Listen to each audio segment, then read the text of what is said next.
Welcome to the second section of Crash Course in Response Writing. We're going to be looking at part 2 for making thematic connections.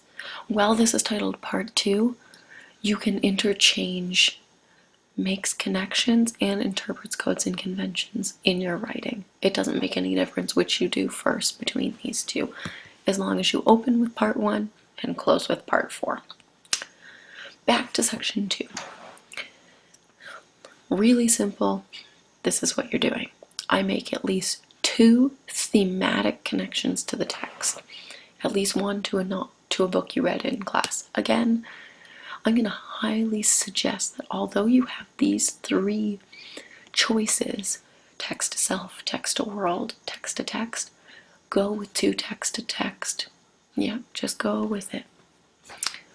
Okay. So we're going to hop along to tips for part 2. So 2 thematic connections. Something you've read in class. So first step, find a common topic and create a common thematic statement about the 2 texts. Okay, so your connection is a common topic. So both the stories are about poverty, but it's not enough for you to just say both stories are about poverty. That is a weak connection. Your connection needs to be not only a common topic, but also a common thematic statement about the 2 texts.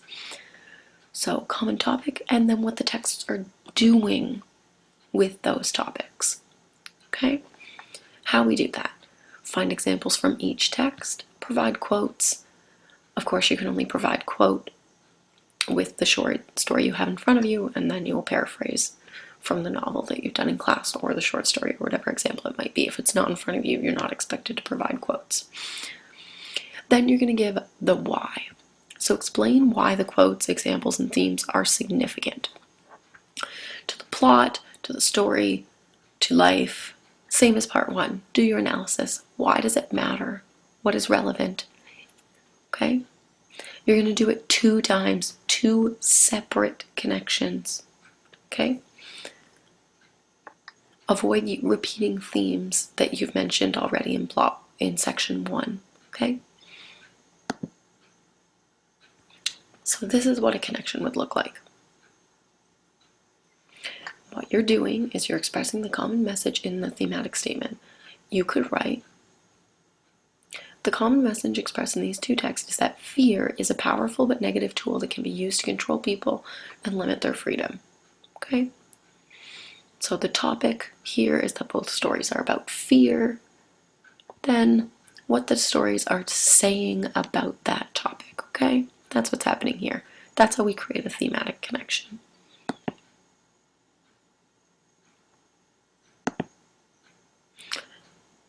Okay, so tips for part 2.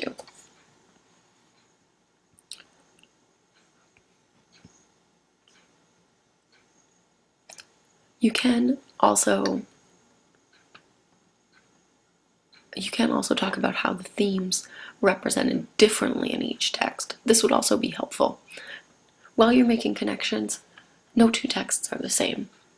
It would be beneficial to your argument to fully flesh out your connection, your statement. Okay, so you can see that example here.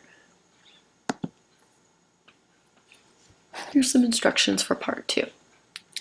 Again, first thing you're going to do, find a common topic between the class novel and one of the short stories. So on the exam, you will find a common topic. Then you're going to find a common opinion about the authors. Then create your theme.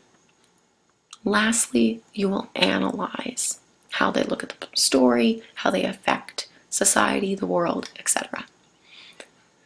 And that is it for part 2. Best of luck.